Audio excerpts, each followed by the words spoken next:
Ladies and gentlemen, come gather round, come gather round, come gather around. Years ago, one student told me to stick it, but he was unclear on exactly what that would look like. I'm going to show you what that's going to look like using a variety of rivets and method of pop attachments. Let's go! First way of attaching is this little beast called a buck rivet. This is the old school beat 'em with a hammer rivet. If you're doing the level 1 collapsible shovel project, check the link below for where all the plans and everything are, free curriculum. These are the rivets that we use. It's an old school way of doing it, but we're going to do this. To make that work, I need to drill some holes the size of this rivet. So let's drill some holes first. So I got 2 pieces of metal here. I'm just going to stick them together where I want them to be. I'm going to center punch. And I'm going to drill through both of them, in this case with a 3/16 drill. I think I'm going to pre-drill with this 1/8 inch guy just because it's already in the drill. Oh, I'm going to wear eye protection, and I'm going to drill a hole.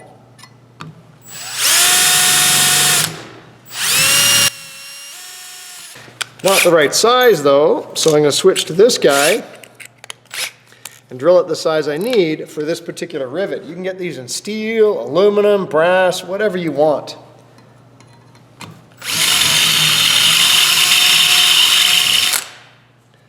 Is that the right size? It is not. One more size bigger, eh? I will deburr on this side too, eh? Very good. Now, the rivet should fit through both. And in the case of the collapsible shovel in level 1, the rivet I give you is the right size. In this case, it's a little bit big. What we're going to do is beat this with a hammer to hold this piece on. For that, I need to put some metal. I need to get rid of some metal in here so there's a place for the rivet to go. I need to chamfer or counter drill, countersink that hole. For that, I'm just going to drill a little bit deeper with a regular bit and give it kind of a little bit of a shoulder. That'll probably work.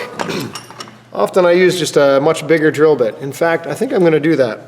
So this is a drill bit. This is a drill bit I found just on a bench. I'm just going to just dust it to give it a bit of an angle for the rivet to have somewhere to go.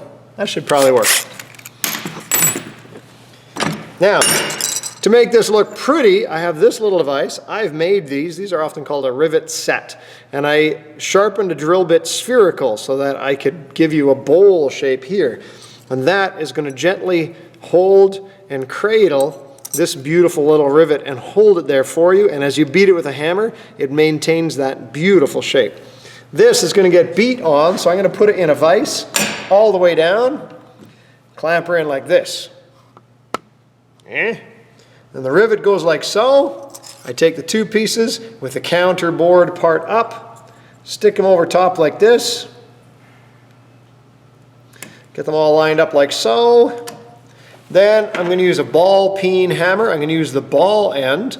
I'm going to put a pointy finger on the end of the hammer here so I can just let this thing bounce gently and just persuade this thing around. I'm a classy redneck, so I have my pinky up when I do this. I hold these together and you just want it to bounce. This will get a little noisy.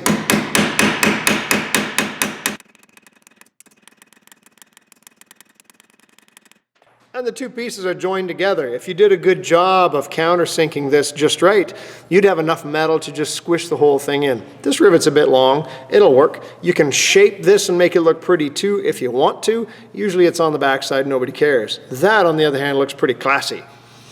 And if you tighten it enough that it still moves, you kind of have a hinge, which you just created, or you can beat it so it doesn't move at all.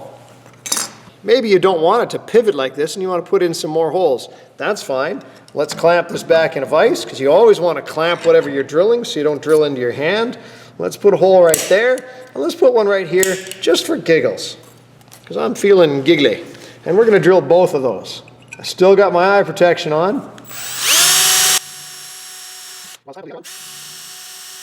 And the annoying part of buck rivets like this is you have to be able to get to the other side.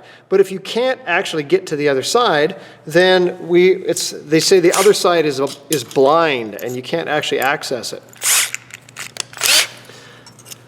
Just going to take the burr off here. Okay, So if you cannot access the other side, maybe it's like on the other side of a panel, you just can't get your hand in there, or you put your buddy in then and they hold it and you beat it with a hammer, now your buddy's stuck in the fender or the wall, that doesn't work. So a blind rivet or a pop rivet tends to look like this. These work really well. You can put them in like so, and they have different reaches. This is called the reach, how far that thing goes. And they have different lengths. This is the wrong length, but it will work for us. And then I'm going to get a pop rivet gun. This is your basic pop rivet gun. They kind of squeeze like this. Inside here are two little jaws that grab the end of the rivet, and they pull. The other end of this rivet, if you can see this, it's got like a ball on the end. And what this does, it grabs the stick, and it pulls that ball through here, and it's not going to go. So it holds the pieces together. So I can stick it in like this, I squeeze this end, and watch what it does. Watch what it does, if you can see that. As I pull the thing together, it pulls the ball in, making this bigger so it cannot get through the hole. These are the wrong size rivets, so I probably have to do this twice. Squeeze it, move it forward, squeeze it a bit more, and then it pops off like that, and we jettison the stick. This thing comes out of it as well, which is kind of like exposing shells, like blop, blop, blop, blop, blop, blop, and they're just ching, ching, ching, ching. It's awesome. Now, maybe you got little tiny chicken arms and you just plain can't squeeze this. Well, have we got an option for you? That option is this guy. This is the air riveter, and it basically does the same thing. There's two little jaws in here that grab the stick from the rivet, and they pull it through, but it pulls through with compressed air. I like this. If you're doing a lot of rivets, or big rivets, this is the one I like. So let's load that up. We'll put another rivet in here, just push it in through the hole like that, so it fits all the way through. Stick this on the end, and this is quick. I'm just going to pull the trigger right here. Here we go. That was messier than I expected. Made a bit of a mess, but there's the end. And this guy just fell out. Sometimes they fall into here and they pop out of this little slot in the back. Sometimes they fall out different places. But it's way faster to do that. It's not even that exciting to see because it's just flip, flip, flip, flip. Whew, that gives me an idea. Hold on to that thought. Oh ho ho. This looks like fun. I've set up 5 pop rivets like this. Why 5, you ask? That's an odd number. This is why I like the air riveter.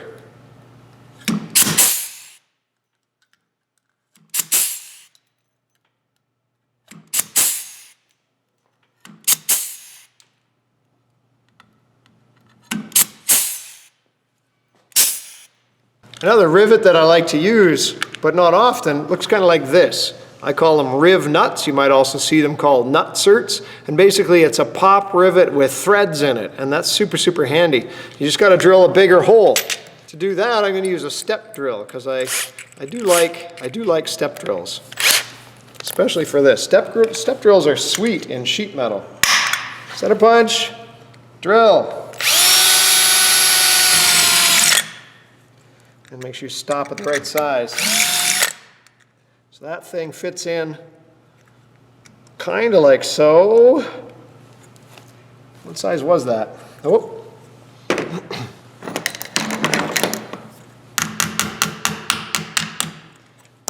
That guy's in here like this. It sits kind of a little bit proud, pokes through the backside. When you buy these, and they sell these at a variety of places, I think I got these at Princess Auto. So it has a little replaceable interchangeable anvil for whatever thread you're going to do. And then I thread, I think it's backwards threads for the middle guy. And then backwards threads for the silver guy. Usually I thread this on like so, and then push that through the hole like so. And then when I squeeze the handle, this is going to distort and rivet on the backside just like a pop rivet. So here I go, I'm squeezing. Squeeze. See how it distorts on the backside? Boonk. There we go. And then I can turn this guy to unthread it. And this could be a fender or motorcycle fairing or a computer box or license plates or whatever it is you need to do. And now I have a threaded hole attached to this surface, and that one is set for 1/4 inch by 20, but I have a threaded hole in there. So Riv nuts, Nutserts, I like those. These happen to be aluminum. You can get them in steel. If you wrecked a thread or you need a thread, that's a good way of trying to save it. So cool beans. So you learned buck rivets, you learned pop rivets, and you learned Nutserts. So we all this kind of magic fun happening here. You can attach just about anything you need to attach to with these. Just about. Doesn't work good with wood. All right, thanks for watching. Take care.